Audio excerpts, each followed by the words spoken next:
Welcome back to Miss Lituti English First Additional Language.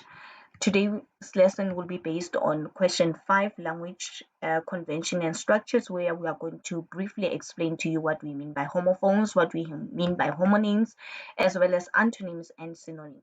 Let us kickstart our lesson by checking the definition and understanding what we mean actually by homophones. Right. Homophones, in the simplest explanation, are words that mean different things, but they are spelled differently. The only thing that connects these words is the sound, because the sound is the same. So that means the pronunciation of the words will be the same, but however, they will mean different things, and also the spelling will be different. A quick example: we have one, two, two. As you can hear, the sound is the same, but the spelling is different, in as well as the meaning is also different. But what I want to show you here, and let me just see another example here that is interesting because it has pictures. We have this C, which is the action of viewing something, and then we have a sea, which means ocean or water, and we have meat, which is a process of seeing somebody or coming across with somebody. You meet the person, and then we have meat, which is an actual meat, an edible food, something that you can eat. Now, all these ways, the pronunciation is the same, but we can all see that the spellings are not the same. They're not spelled the same, and then of course they mean different things. That's what we mean by homophones. Now, in the next slide, what I'm going to show you is how this section is examined in the question paper in English File Paper 1 across all grades, grade 10, grade 11, grade 12. It is important to know these aspects of language. They are always there in question 5. All right, the first question, normally the examiner will say to you, provide a homophone for the underlined word and create a sentence of your own. All right, so you don't need to copy and paste the sentence that you find in the question paper. However, you will be asked to provide a sentence of your own. All right. Now, in the first sentence that I have, I said Karabo enjoyed a piece of carrot cake this morning. The underlined word is piece. So you need to come across, you need to come up with a homophone for the word peace. Remember, always play the definition in your mind so that you don't miss it. Remember, the spelling will be different. It means that also they will mean different things. However, the only thing that connects the two words will be the sound. The sound will be the same. Okay, now my answer is reconciliation brought peace in South Africa. The two sentences are not the same. The only thing that connects the two sentences is that there's peace, and then again there's peace here. But of course, they mean different things. This is a piece of cake, and this is an act of reconciliation. Now, in another sentence, again, the question says, provide a homophone for the underlined word and create a sentence of your own. The first sentence says, my library book is due in 2 days, and the underlined word is due. So you need to come up with a homophone for the word due. All right, remember, the spelling is different, only the sound is the same. So I would say the grass was wet with the dew.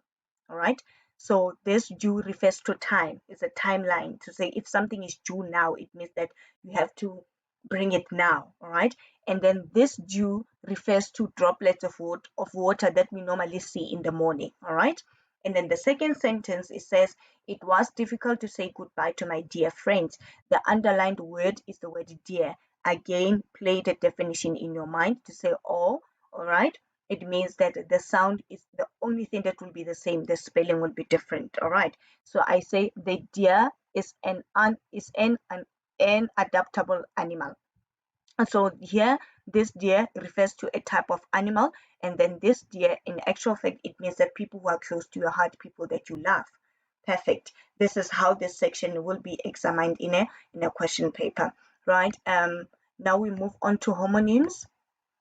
We start with the definition. We need to understand first what we mean by homonyms, and then we check the examples that we have, right? Homonyms are words that have the same sound and they are spelled the same, but they have different meanings. Don't confuse them. In homophones, the only thing that is the same is the pronunciation, meaning that the sound. But however, they are spelled differently and they mean different things. But in homonym now, the spelling is the same, and of course, the sound is the same, but it means that the words will be different. I mean that the words mean different things, right? Of course. And then I will say provide a homonym for the underlined word and use it in the sentence of your own. Can you see? Always the examiner will require you to come up with your own sentence. Hence, I say there's no way that you'll duplicate, if not quote verbatim from the sentence in the question paper. You need to come up with your own sentence. Now, the first sentence, the first example that we have, they say that I came across an interesting book at the library, right? The underlined word is the word book. And then now I need to come up with your homonym. I played the definition again in my mind to say, remember, the spelling will be the same. The only application is that they will be applied differently. It means that now I have to have another book, but in a different meaning.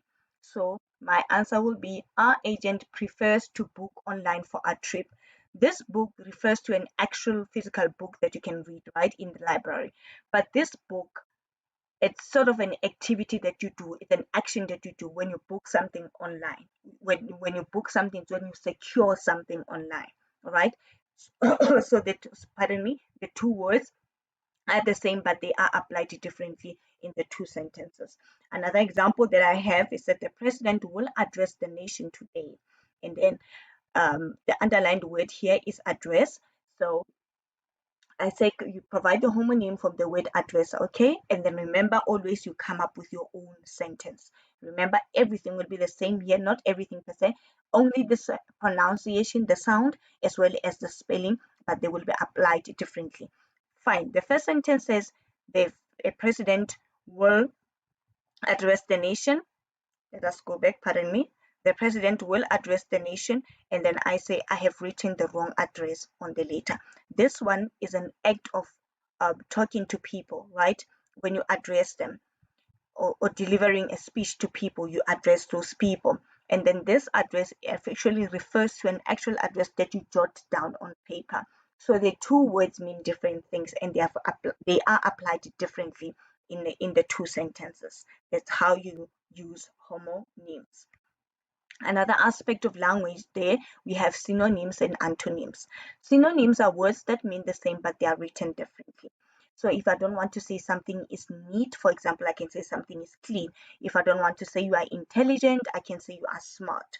So for an example, I say she had a big meal this morning, then I underline the word big, and then I say provide a synonym for that word.